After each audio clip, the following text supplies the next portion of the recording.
I'm Zim, and you're listening to the Helpful Photographer Podcast in collaboration with New York City Photo Safari. To register for a safari, please visit NewYorkCityPhotosafari.com. Although it seems obvious that there is a difference between focus and metering, there still seems to be a lot of confusion about how they are related. Let's dive in. First, focus is about you or your camera moving the glass elements in your lens so that your image is sharp or blurry. While metering is the system inside your camera that measures how much light is bouncing back from your scene and tells your camera what the appropriate setting should be to achieve a good middle ground exposure. And most cameras allow you to dictate the area of the frame that it is measuring. It also allows you to dictate the area that it will focus on as well. But you have to start thinking of metering and focus as two separate systems. So where's the confusion? The confusion happens when people think that the two are tethered.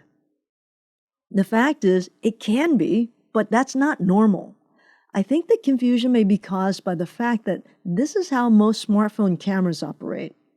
With a smartphone, when you touch your screen, it both focuses and meters where you touch the screen. You'll notice that when you touch the screen on a bright area, the entire frame will become darker. And if you touch a dark area, the entire scene will become lighter. For the most part, this is not what's happening in a DSLR or even a mirrorless camera. Let's start with the DSLR. To be clear, DSLR is heading towards extinction. But they are still out there, so let's talk about that first. Pretty much over 90% of DSLR cameras are incapable of metering off of a focus point unless you are in live view, in which case it may be able to do that. Within the Canon lineup of DSLRs, only their top-of-the-line camera, that's one camera, can tether the metering to the focus point. Having said this, when you're using spot metering, that's the metering system that only measures 1 to 4% of the very center of the frame, and you have your camera on spot focus and put that focus point in the center, then you have de facto a metering system that is metering where the focus is. But if you move the focus point away from the center, you will see that the metering is not following the focus point.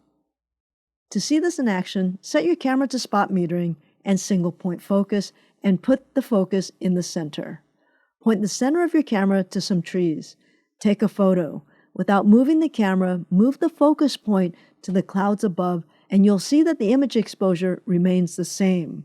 As you can see, the meter is not chasing the focus point.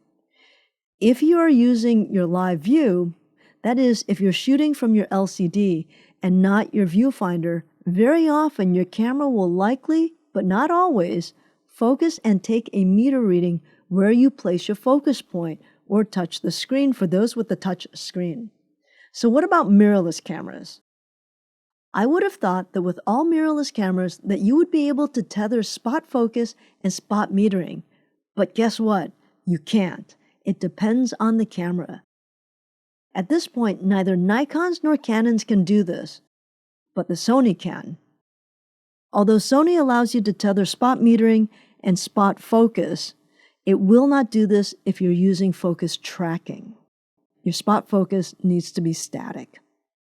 Unfortunately, you will need to go through your manual for instructions on how to set this up and whether or not you even have this capability. Then there's the question, why would you want to do this? And are there workarounds if you don't have this capability? Why wouldn't you put your camera in matrix or evaluative metering where the camera takes the entire frame into account? Well, for my kind of shooting, yes, that's exactly what I do. But I don't generally shoot small objects or animals where this is most beneficial. For example, let's say you're photographing a bird in the sky. In this situation, the bird is usually less than a third of the entire frame and likely to be dark-toned. If you're using matrix metering, where the camera is measuring almost the entire frame, then the bright sky will overwhelm the exposure and will leave your bird extremely dark.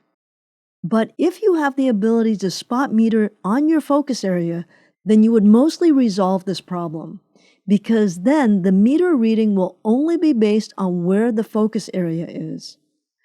Of course, if your bird is either very dark or very light, you will still need to make some adjustments against that, but you are going to get much closer to the exposure you need. So, what's the workaround if your camera can't do this? Apparently, in most Canons and Nikons, the camera will more heavily weight the metering on the active focus area by about 1 to 2 stops when you're using matrix or wide area metering. It's not a perfect system, but this will most certainly get you closer to the right exposure. For a better understanding of metering, please check out episode 59. For a better understanding of focus, check out the last episode.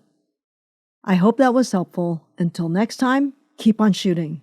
And if you have a question you want answered on this pod, please send an email to zim@nycphotosafari.com.